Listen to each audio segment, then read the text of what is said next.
Midlife, it's my best life. When my mum was my age, I was already 20. I remember when she turned 40, it was like, oh, life begins at 40. And she's done so many things from her 40s onwards. And I just think it's so cool that there are women out there that aren't letting old age, I mean, she's 73 now, she won't mind me saying, but don't let age stop you from doing things. Welcome to All Things Menopausal. My name is Mary, and I'm a menopause doula. As a doula, we augment the healthcare profession as menopause support practitioners. I created this podcast, All Things Menopausal, to build community for women going through menopause transition and to foster resilience through the stories that connect, educate, and empower. These stories are real, raw, relatable, and they're very much relevant to the physical, mental, emotional, and spiritual whole person that we are. In our midlife transition, we are not alone. Each week, you will hear from courageous, vulnerable, and knowledgeable guests, sharing their passion, their journey, and lived experience. These are little clues to finding solutions to our unique situation. The menopause symptoms are personal, but the experience is universal. The only way to do great work is to love what you do. If you haven't found it yet, keep looking. Don't settle. A quote by Steve Jobs. I think it's a very important message for the menopausal woman when she enters that time of her life where things just seem different. Physically, emotionally, spiritually, so much is shifting. But it's a very important time in a woman's life to truly find who she is and to settle into that identity. Taking all those years of expertise, experience, life lessons, and validate her existence and share her voice and tell the story that she wants to tell. One way of doing it is podcasting. Podcasting for me and for my next guest is a passion project. Telling our story or telling the stories of other guests and weaving a tapestry of lives together to connect. Like Malcolm Gladwell says in The Tipping Point, there are 3 types of people, and one of those is the connector. My next guest is Alison Fraser King, and she is definitely a connector. Alison is a podcaster, a writer, and a champion of women who have something to say. She hosts the podcast Women Who Podcast, and she's the facilitator of the Women Who Podcast membership that you can find on Patreon. She hails from Scotland, but currently she is living in New Zealand, where she enjoys quiz nights, learning the bagpipes, and park runs. She and I have so much in common. Both have journalism backgrounds, both worked in communications jobs, both loved running, and both are podcasters. But this is a very different episode. We're not talking hormonal health or change in diet, change in lifestyle, introducing new holistic lifestyle patterns to manage the menopause symptoms and the transition. This is all about finding one's truth, sharing one's voice, really leaning into who we are, which is very important in the menopause transition where self-worth and self-identity tend to take a bit of a nosedive. But if you listen in to Alison's story, you might feel reinvigorated to try something new, like podcasting or any other creative outlet. Let's have a listen. Welcome, Alison. This is so exciting to have you all the way from New Zealand joining me on the podcast. So Thank happy you to so have much. You. Yeah. So we're going to take our direction on all things menopausal in a new direction and talk about not necessarily hormonal health and nutrition and all the important things for balancing our hormones, mental and physical well-being. We're going to take it to more of a, I guess you could say, I know, what would you call it? Emotional or maybe even spiritual well-being in terms of standing in our truth and our power. Yeah, our I think so. So I would say, Alison, you are kind of like the podcasting queen, you really demonstrate or showcased yourself as someone who's been in the podcasting world for a while, really understands what it's all about, but more importantly, why podcasting is an opportunity to share one's voice to express one's thoughts and one's beliefs, I guess you could say. So let's just start off right off the bat. How did you find podcasting as your niche, as your platform for creativity, if you will? I think it all goes back. Firstly, thank you so much for saying podcasting queen, because that is something that I would never have even put on myself. But I'm actually, the podcast I have at the moment is still quite new in terms of podcasts that are around. I started podcasting January 2023, so yeah, it's still quite a baby. But I did a broadcast journalism degree way back in the 1990s. When I was at high school, I did work experience on a radio station, and I just loved that audio format. I volunteered.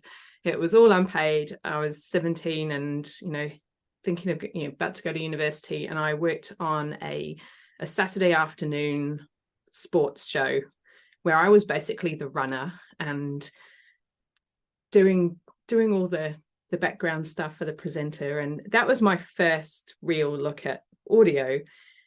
And yeah, so I did this degree in broadcast journalism, and I just loved this audio format. But jobs were pretty scarce back in those days. We are talking the 1990s, and the way we edited then is so different to how we edit now. We recorded on like reel tape, so spools, and you'd put it on this machine, and you'd have one spool on one side and a spool on the other, and you'd have to find where you wanted to do your edit and mark it with this kind of a pencil. It's called a chinograph. So it's almost like a crayon, but in a pencil, and then splice it with a razor blade.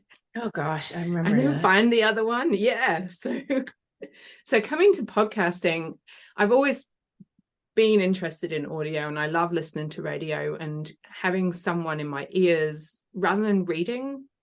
So, it's kind of ironic that I ended up in newspaper journalism, writing stories, and I do love writing, but I consume things via my ears. And interesting. Yeah. I actually launched my first podcast in 2015, and it ran for about 20 episodes. It was a running podcast. It was called Run for Your Life, because I was really into running and doing some run coaching at the time. Oh, nice. Yeah. And then I started another podcast in 2016 and had another podcast that I didn't launch that same year, but I'd recorded 4 episodes, 4 interviews for it. So I feel like I'm now in the time and the space and have the energy where this is the right thing for me. Mm-hmm. I think all those other times it maybe wasn't quite right, but it's right now. What was the transition? What made you decide that, okay, something shifted? It's time to get out there. I think at the time it was, I have a job, which I love. So I work in communications, but I wanted to do something that was my project, not a project that was associated to my work. So, that personal satisfaction when you do something. And I've been trying to be more creative the last few years, now that I'm, my son he's 11, so he's a lot more independent than, when they're a lot younger. So I feel like I have more time and space to do things for myself, and exploring creativity has been quite interesting, because I don't see myself as someone who can draw. I'm not very good at drawing unless I'm copying something, like tracing over. And creative writing doesn't come easy for me. I'm a writer, but I like to write nonfiction. Okay. So this is my creative path. Yeah. So, it's very important. And when you touched on that, it's your outlet, it's your project. And so many of us go through our career, yours in journalism and communication, which, by the way, is very similar to mine, communicator, public relations, and also have journalism training, and did a stint at a newspaper as well. So a lot of similarities. No wonder I reached out to you. I could just feel your vibe. That's what it was. I think so. So back to my point, because this is menopause brain on fire, right? We're all over the place. But we have our careers and we're producing content as journalists and communicators for the corporation, for the boss, for the CEO, for the organization, and having that ownership. Yeah, we have our ownership, put a stamp on it. But I don't know if you heard this terminology, but never marry your work, because as a communicator, your press release, your article is going to get red inked to death before the final copy ever makes it off. And it doesn't even resemble your first sentence.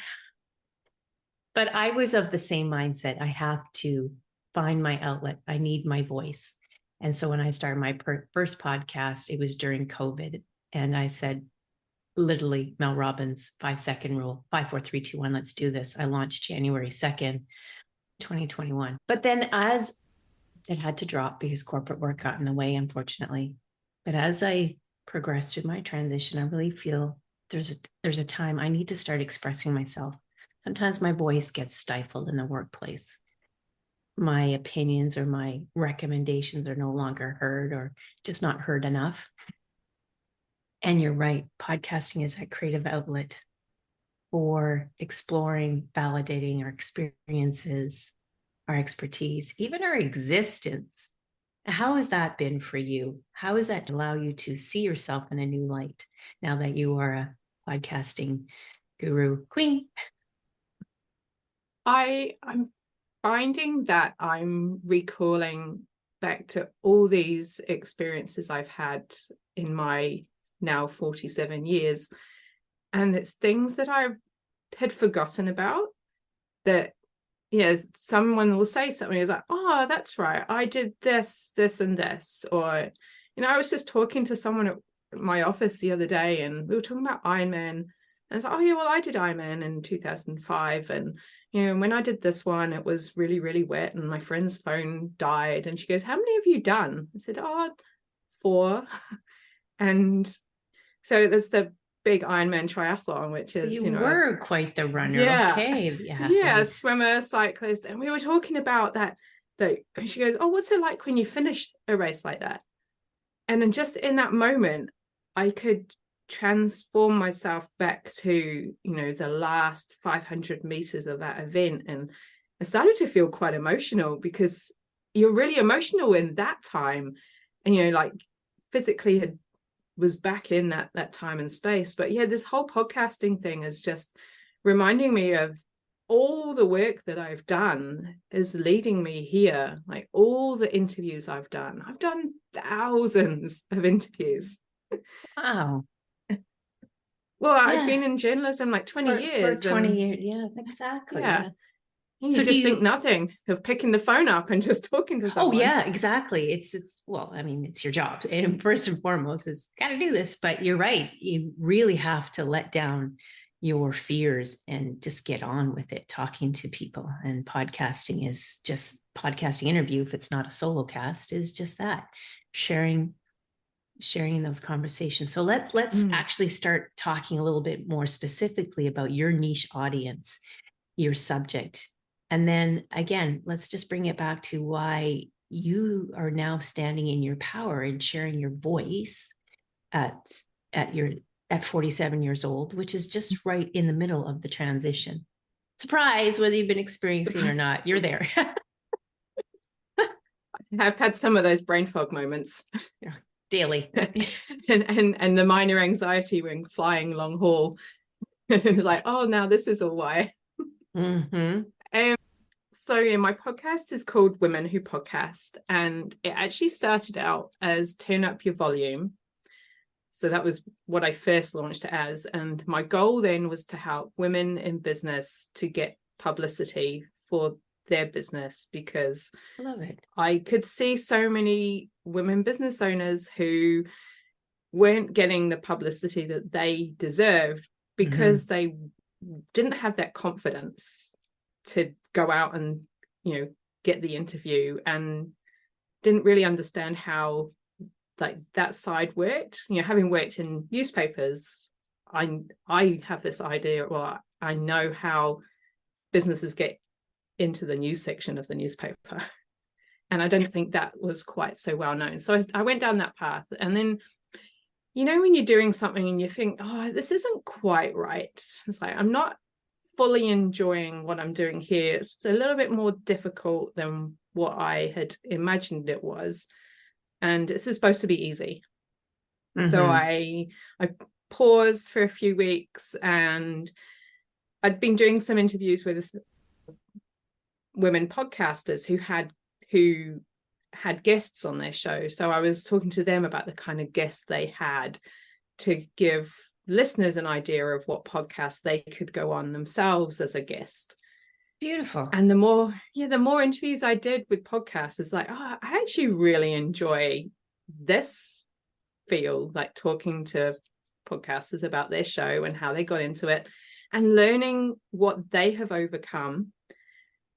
And then I thought, well, why not just do a show that's about podcasters to inspire other people to get podcasting and to show that you don't have to have the broadcast journalism degree like I have. No. You don't have to have the journalism experience. You can just do it with your phone or a laptop. You can do it by yourself. You can do it with a friend. You can interview. You can do solo episodes, whatever feels right for you. There is no right or wrong way. And so now I'm just out there helping those women who want to get a podcast up and running, but don't really know how to do it or don't have the confidence to do it, to show them that, yes, you can do it, and to be their cheerleader. Yeah. Beautiful. You know, so much similarities going on here, Alison. I think we might have been split up or doppelgangers. Yeah. Doppelganger.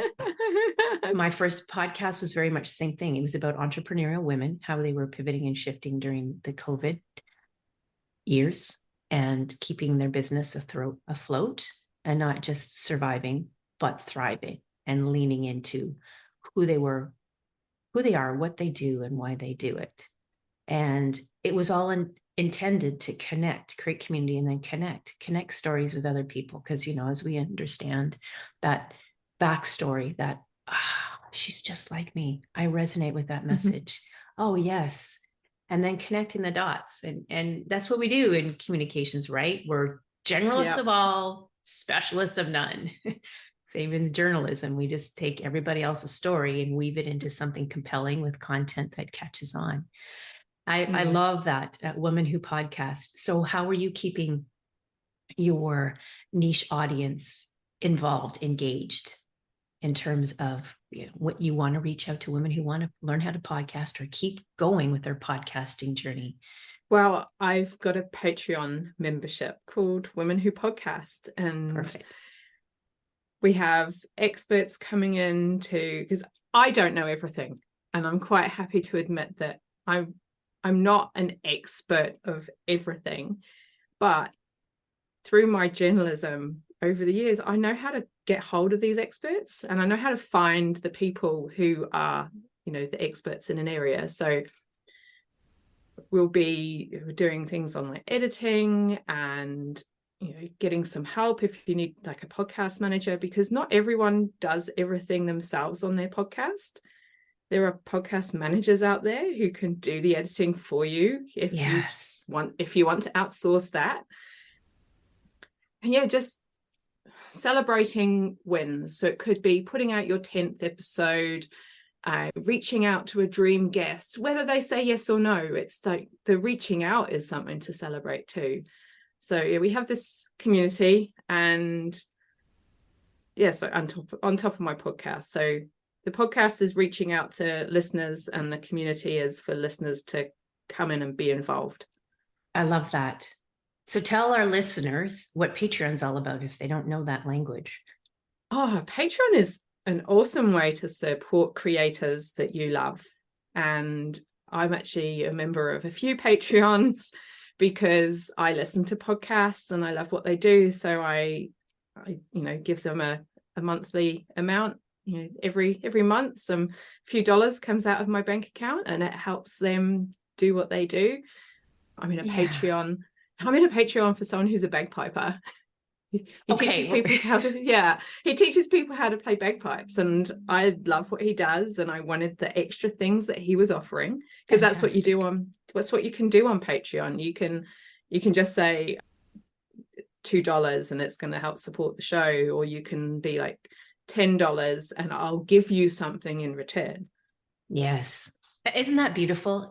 We're giving a little bit of money, and I think of money as a form of gratitude, if you will. It's an energy. And we invest that energy into somebody else's creativity so that they can thrive.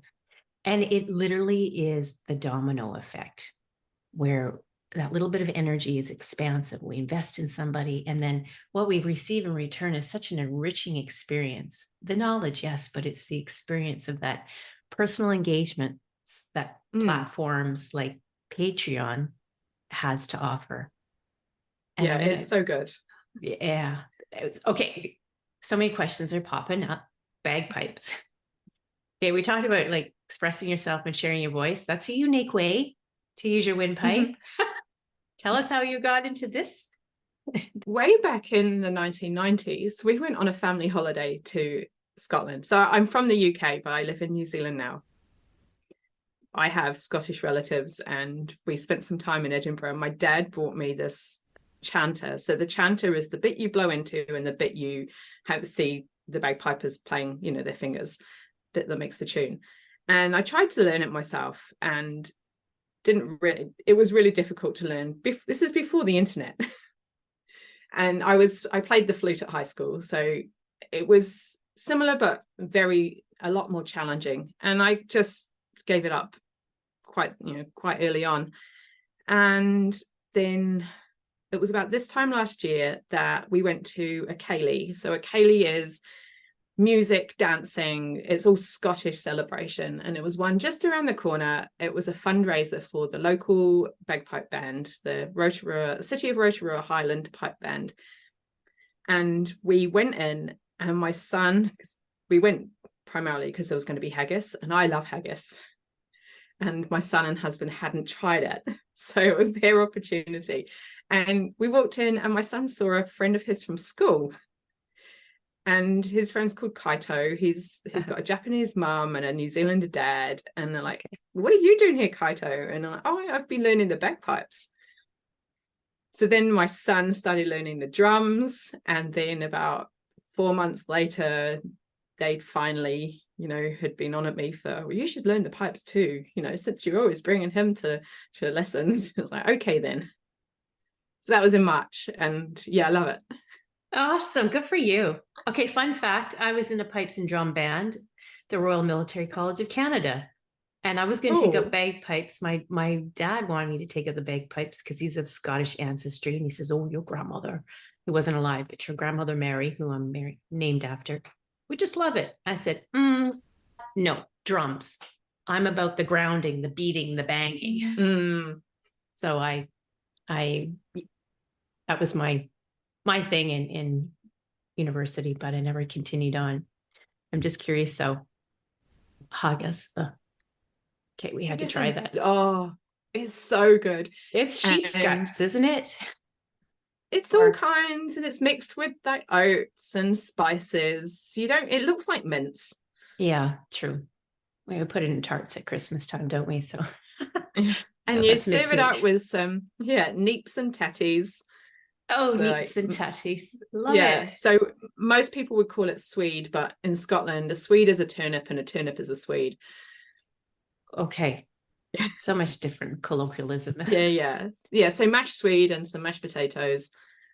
And I do know people who just, at our mess dinners, we would pipe in the haggis on this big platter. It was a big ceremony. It was a big deal. Yeah. You do the ode to the haggis. Yes. I was just waiting for the port to come around. That was I want to know, we digress, and this is lovely because that's how I roll. Your family chart, and then being a Scottish Fraser. I've got my scarf, just I can see it here. I've got the Fraser red. So I wear two tartans. I wear the Fraser and I wear the gun. So my great grandmother her last name was Ganson, and Ganson comes from the Gun clan. Oh, okay. Like I've learned that. G-U-N-D? Yeah, Gunn. N-N. Okay. Oh, gun. Yeah. Yes. Okay.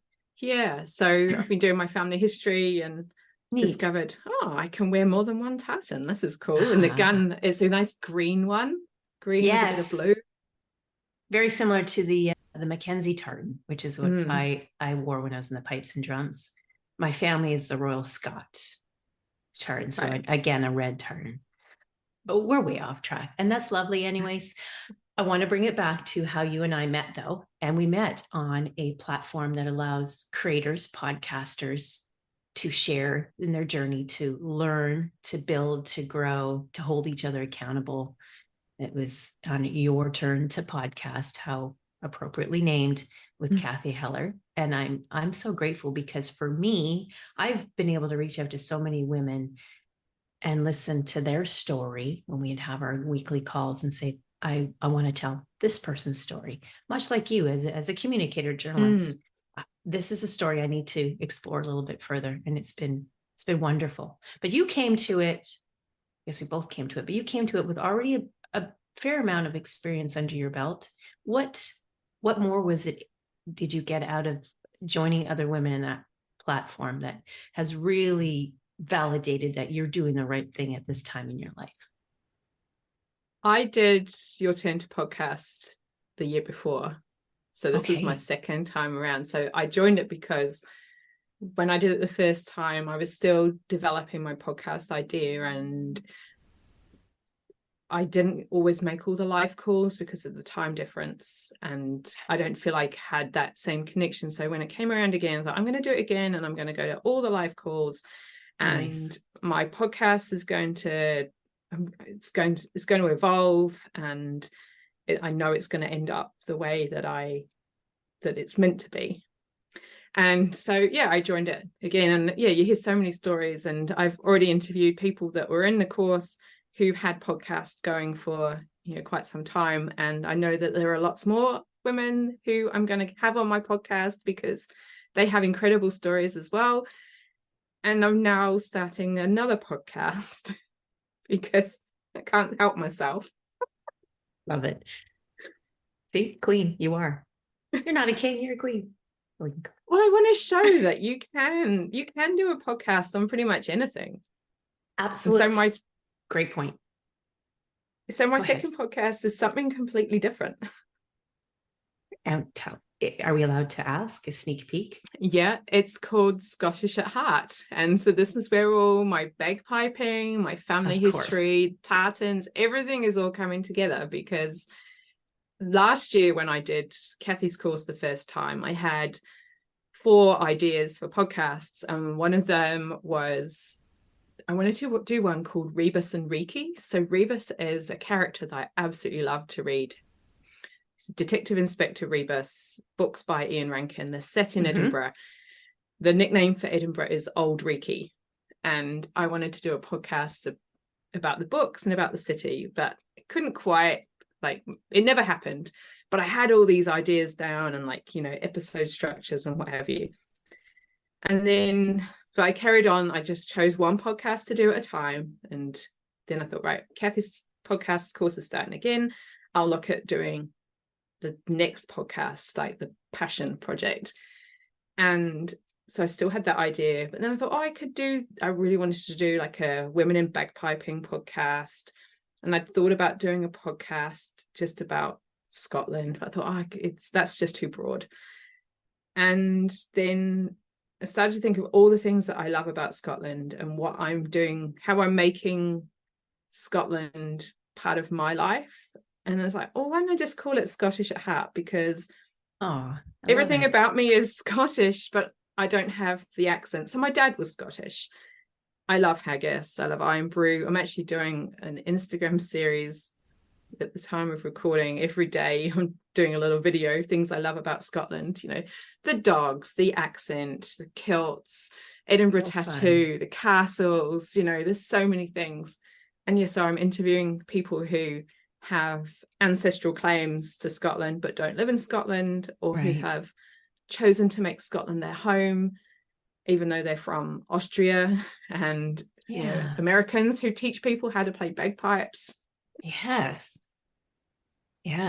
What, you just tap into some Canadian Scottish roots and heritage of the Scottish and even the Irish is alive and well here. A lot of our institutes are founded on just that the Scottish ancestry. The Scottish came over and built their universities or institutes.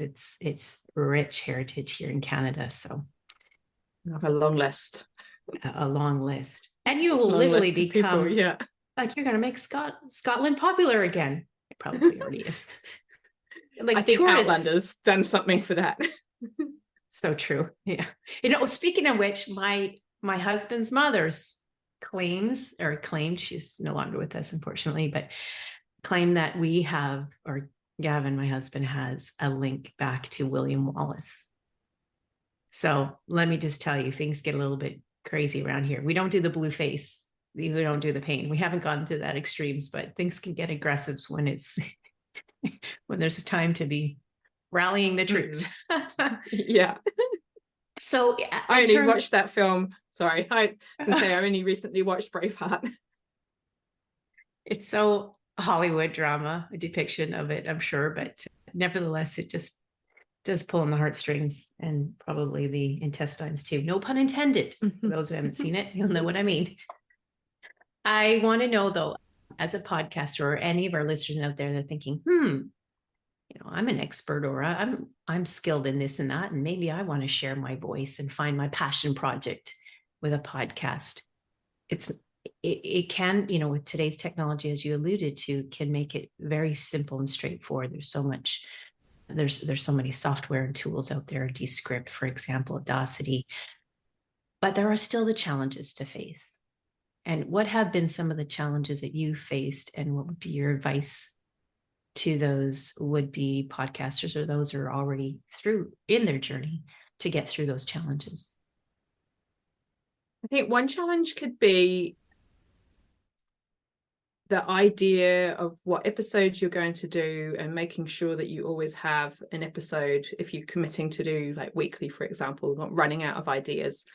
And one thing you can do for that is you can take your topic and you can break it down into subtopics, and then in those subtopics come up with like episode names.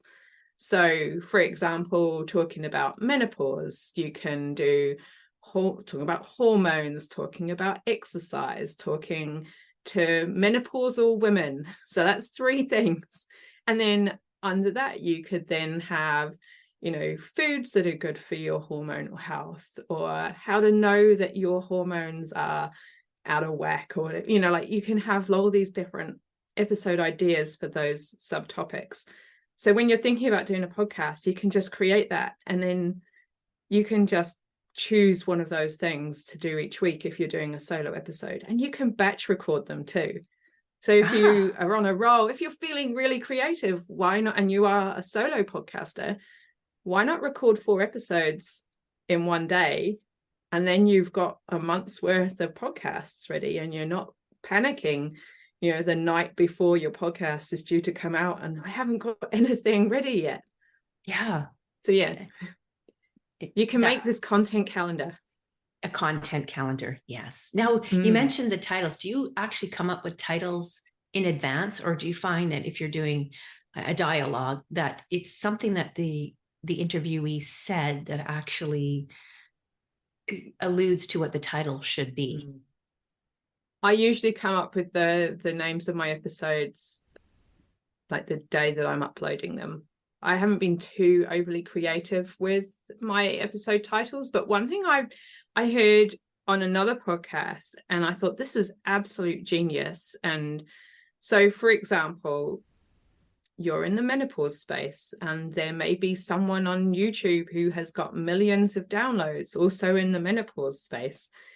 You just go and see what their top episodes are. You're not copying them, but just see the names of their episodes, the ones that people are searching for and watching, and you can do an episode with the similar name but it's all your own content, the stuff that you come up with just based on that topic. Interesting. That's a great idea. I'm taking notes on this. So like, would you Google search it? Yeah, just go on YouTube and or go look on up YouTube. menopause, I guess. Yeah, or and then just look at whatever topic you want to talk the about. followers. Yeah, so doing a little bit of your own research. Yeah, what are people interested in? Yeah, it's true.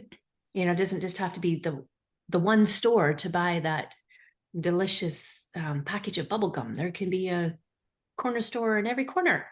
That's called, it's not a monopoly. It's called marketing and business. Very good. Very clever. Yeah. I wanted to also ask you about, this is off the topic of menopause, but in a way it's related, and it's personal experience of mine, a little bit of a story. As I go through my journey and I look at, like you said, I identify where all the topics are, because when I did my menopause doula training, we have 10 modules, all of which are 9 modules, all of which are excellent content material. But then when I get working on it and I put it all together, I get into the tech and like literally banging my head against a brick wall sometimes with tech. Now it's trial and error, and I'll sluggishly trod through it to figure it out, because that's what I do. But some quick and dirty tips on how to simplify and streamline the process from the recorded interview, pulling it off the platform you recorded on, to sending it out the door as a finished product. What are some quick and easy steps? So as soon as I've finished recording, and then Zoom processes it, I download that. I have folders on my desktop for each episode. So if I were interviewing you, Mary, I would have a folder with your name on, and I would save everything into that folder, from the raw file, like the raw interview. And then once I've downloaded it into that file, I will then upload it into where I do my editing, which is the script. And once I've done that edit, I will save all those files back into the same folder, and I call them the person's name. So it'll be like the person's name edited, the person's name intro when I've recorded my intro for that episode, person's name outro, like the name for the transcript. I keep everything named all the same. But yeah, I do my editing in Descript, and I don't do a heavy edit.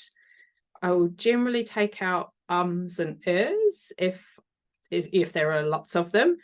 Correct. There was one interview I did with someone, and it was before I decided I wanted to talk to just women podcasters. So it was a guy, and he said like every 3 words. and I stripped as many of those as I could, because that's all I could hear in the interview. So I will take those out if it is distracting, but I generally just do the ums and the ers. And if someone has maybe repeated a few words in a sentence, when you're just trying to think of your words, and you might think of your words and repeat something. So right. I'll do that just to make it sound good. So I do a very basic edit, and I know some people do a really heavy edit, and I just don't see why things need to be so heavily produced when listeners don't really notice most of these things. True. We just want the content. And the more authentic and delivered in the normal voice, more relatable, because it's how we listen to people in conversation every day. Exactly. Yeah. And then after Descript, and this is not taking away your trade secrets, of course. Selfishly, I'm getting a few tips myself. That's so good. There's it goes from Descript, and then with the music. What are some of the platforms that are out there to put a little bit of music in beginning and the end? If you use music. If you're using music in your podcast, and some podcasters don't, they just start with a cold open, just them talking, and they finish with them talking, no music.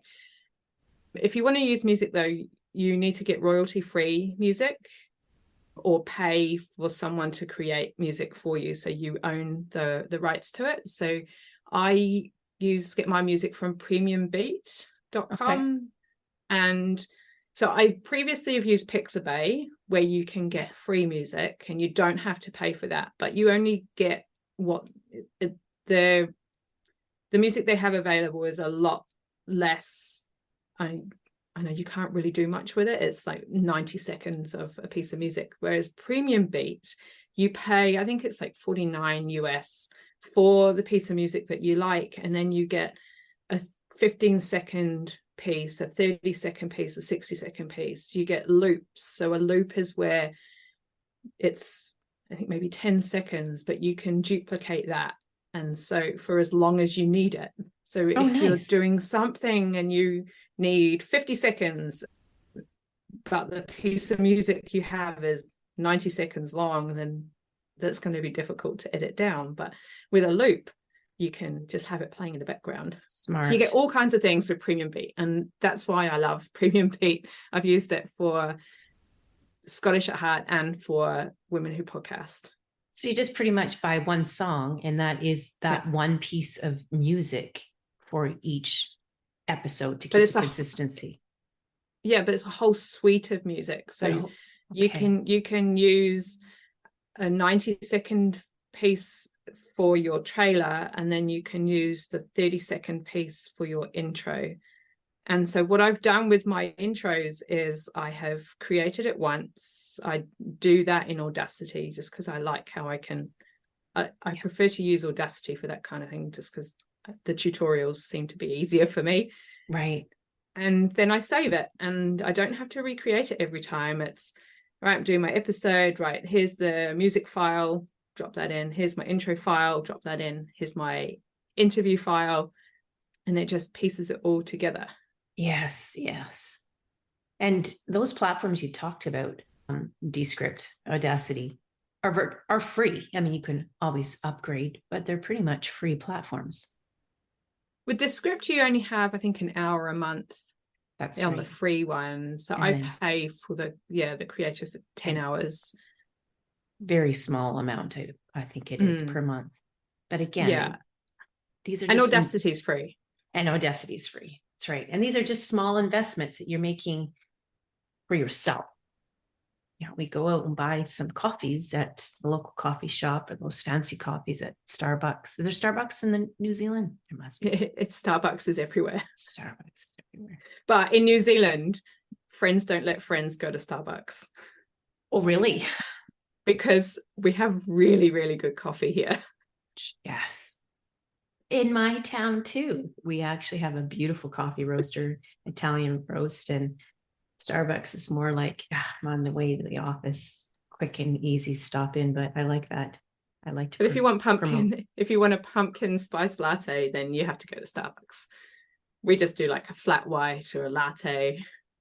Did you see that pumpkin spice is being advertised by McDonald's now?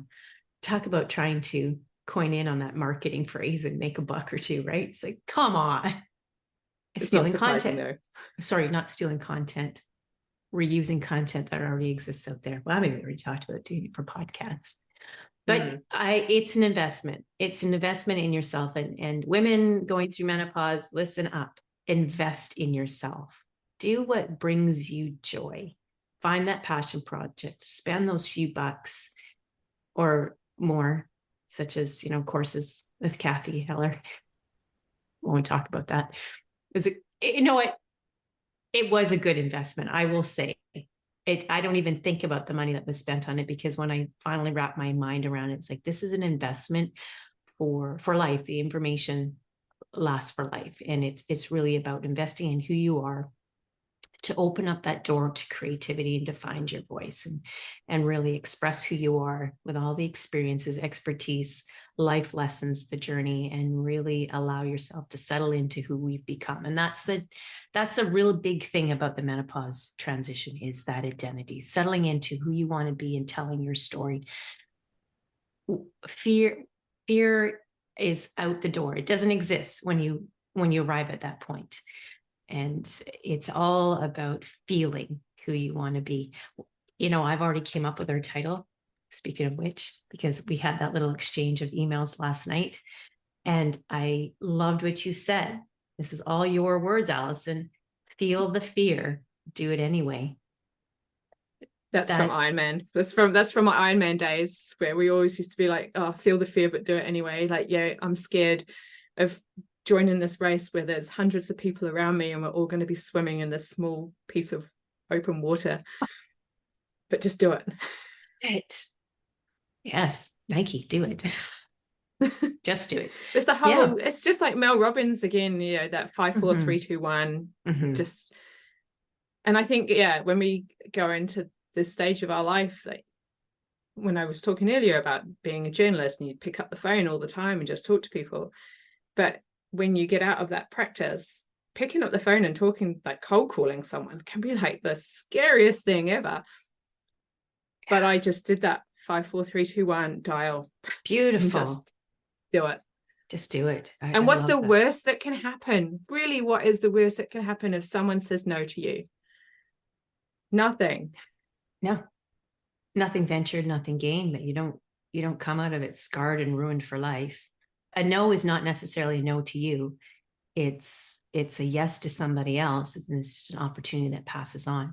But I think even if you are, like you said, you've reached out to some real interesting experts in the field, and you've tapped into their expertise, but even if they say no or brush you off, like you're going to go out and reach, I don't know, someone very famous, Mel Robbins, and she says no, but you know what, deep down inside, she's still human too. And it's such a flattering invitation. Somebody says, you know, I'd like you to be on my podcast. And if they stop and say, you know what, I'm flattered that I was recognized as somebody who's valuable to their platform. Even if they say no, I would bet deep down inside, if they have a heart, they will be honored and feel pretty much humbled, and just for that nice gesture to be reached out to. So, so there's another good piece of advice as we go through this scary phase in our life where everything feels like it's just crushing down in us. We have no hope. We don't know who we are. Self-confidence, self-worth just takes a huge plummet. Just it's normal. We're absolutely all going through it. You just feel the fear. Do it anyway. Ironclad strength, ironclad women standing in their power. Yes. You mentioned earlier, I always ask what you're reading or what are your favorite books or book, and tell us a little bit more about the one that you're really enjoying or have enjoyed the most. And what does that say about you, Alison? Well, I mentioned before D.I. Rebus by Ian Rankin, and his books, he's still writing them. He started writing about Rebus in 1980 something, the 1980s. And he is a detective inspector who's a bit of a rogue. He's in Edinburgh, but he ages with each book. So the books that are out now, he's now a retired detective, but he still gets himself involved with cases. And one thing that I really liked about these books is that as Rebus was approaching retirement age in Scotland, the Scottish Parliament discussed raising the retirement age of police officers in real life because they didn't want this character to retire. Stop it. That's awesome. True story. Yeah, so now instead of retiring at 60, he retired at 65. But the books, they are all based mostly in Edinburgh. Some of the times he goes outside of the city. But when you're in Edinburgh, and if you've read Rebus, you can be walking down the street and be like, this was in this book. Or there'll be a shop that is mentioned, a cafe that is for real. You know, it exists. You'll be on the bus and you'll look over the road and you'll see this hobby shop that was mentioned. That's a true story. I was down Leith Walk and I'd been reading one of the books and I looked over the road. It's like, I've just read that in the recent book. Fantastic. And there's one book called The Naming of the Dead, which was written about a time when I lived in Edinburgh. So that is my favorite book that he has written. I lived in Edinburgh 2005 to 2006. It was the city hosted the G8 conference. Okay, yeah. And there was the Make Poverty History marches. And I was working at Edinburgh Castle on the weekends, and we got told when all these protests were happening that we had to come into work in non-uniform, wear only our badge. And if there happened to be a riot up, people coming up to protest at the castle, we were to take our badge off and make our way to the Deacon Brodie pub, which is just a little bit further down the street. It never happened, but I recall that. And I recall walking down Rose Street to get to my bus because they'd closed off Princes Street, which is the main shopping street where all the buses go. They closed that off because of rioters, and shops had to put hoardings up to protect them. There were people, smashing windows. You usually see all that kind of thing in G8 protests. And I was trying to get to my bus stop, and then all of a sudden I looked up, and this rush of people were coming towards me, and I thought, oh, I think the riot police are down there. And I had to turn around, and I was wearing, I guess in Canada you'd call them thongs, flip-flops, jandals, because it was summer. And I just had to run like 100 meters to just get, because it's a very narrow street. Yeah. So reading that book reminds me of living in Edinburgh, and it was I had some brilliant times there. Oh, you truly miss Scotland. I do. You truly do. Well, what brought you to New Zealand? I have to ask. I was working in a newspaper. We had a new news editor, and I didn't like her. Oh, oops. And so I booked a round the world ticket. It was only for a year, but I'd stayed. Oh, nice. That was 20 years ago. Do you think you ever go back to Scotland? Yeah, probably. Yeah, eventually. Yeah, I dream of living there until I die. Oh. I guess it's the stage of life I'm in now, and just thinking, I actually don't want to die here. Mm-hmm. As much as I like living here, this isn't where I want to die. So go home. Yeah, go home. Oh, that's so beautiful. And it's just lovely. It's a bit morbid, but you've got to think about these things.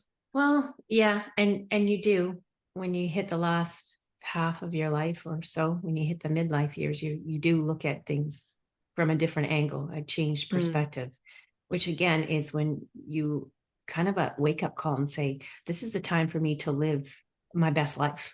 That is my tagline. Midlife is the best life. But you think of things, in the completeness of time, or so, in that where am I going to get the best healthcare, or where am I going to get the best, be surrounded by that place where I want to be, finishing off my final days, sort of thing. But it is, it's a time for reflection when it comes to seeing that big picture. Yeah. And it's an age of privilege also, because I feel, I've recently had a birthday, and I'm feeling quite privileged to be able to age. Oh, lovely. Yeah. I've just been finishing listening to the 21 Days, Deepak Chopra, and he has a few of them, 21 Days of Abundance. And this one, he partners with Oprah Winfrey. She gives more of the intro, passes off to Deepak. It's all about 21 days of gratitude, and how standing in that, being present, grounded in the present moment, you can feel gratitude. And gratitude is, if you will, a gateway to grace. And it is, it's such a feeling of gratitude, of peace, of serenity, of I've finally arrived, privileged. I love that. That was such a beautiful way to finish off our time today, Alison. I've thoroughly enjoyed talking with you and uncovering so many common shared values and shared experiences with you. Tells me that the world is a big place, but it's small in so many ways, and we are truly connected. So keep doing what you're doing, connecting women, inspiring women. I'm going to be following you. We'll get all those details in the show notes, including the book, your podcast, Women Who Podcast, with Patreon link in there as well. Look forward to the launch of your Scottish themed podcast. And I got to do it because we do this in journalism. Is there anything more you want to add? No, I just want to say thank you so much, Mary, for doing what you're doing. And yeah, midlife, it's my best life. When my mum was my age, I was already 20. But I remember when she turned 40, it was like, oh, life begins at 40. And she's done so many things from her 40s onwards. And I just think it's so cool that there are women out there that aren't letting old age, I mean, she's 73 now, she won't mind me saying, but don't let age stop you from doing things. Absolutely. Don't let the old woman in. That's right. It's all age is just a mindset, state of mind. Yeah. I'm still 18, I swear. Oh yeah, I feel like I'm just 22. Beautiful. Every day. That's so beautiful. Well, your mother was clearly a good role model and a mentor. She's awesome. Yeah, I can see where you get your zest for life. Great. Thank you again. Here are my key takeaways from my great conversation with Alison. Number 1, podcasting is a way to share experiences and empower others. And Alison, who hosts 2 podcasts, Women Who Podcast, and has started Scottish at Heart, uses her platforms to inspire, educate, and uplift her audience. And she emphasizes that anyone can podcast, regardless of their background. So if you're toying with the idea, be it known that 2024 is a feminine energy year, and creativity is very much an expression of that energetic side. Number 2, importance of investing in yourself. Small investments, be in terms of time or resources, can yield significant personal results. And this includes investing in new hobbies, like learning how to play the bagpipes, getting higher education, or starting a new venture. Treat the financial resources that you invest as energy. What you put in is what the universe returns, and often it's in great abundance. Number 3, your heritage and your roots are close to your identity. And Alison has talked extensively in this episode about her Scottish roots, expressing her desire to reintroduce and appreciate her heritage through her podcast. Our roots are our connection to the world and an outlet for expressing our creative genius. So tap into who you are. It's who you actually become. Number 4, fear should not be a barrier. Alison reaffirms a well-known saying in the world of Ironman, Ironwomen competitions, and that is, feel the fear and do it anyway, stating that fear shouldn't be a hindrance when embarking on new journeys, even like starting a podcast. Number 5, community serves as a key support system. Both Alison and I have found our community in the world of podcasting, which has enabled us to connect with like-minded individuals, gain ideas, and boost our confidence along the way. In that, it validates what we love to do, and that is to connect through storytelling. Number 6, maintaining a healthy attitude towards aging. Alison draws upon her mother's positive outlook on growing old. Despite societal norms, she sees her mother's aging as a series of adventures and is inspired to adopt the same perspective. Yes, I love that. And finally, number 7, most importantly, embracing the midlife transition. Midlife is a great time for self-expression and exploration. So go find a project, a creative outlet, a passion that brings you joy, and immerse yourself into it. You'll be amazed of what happens next.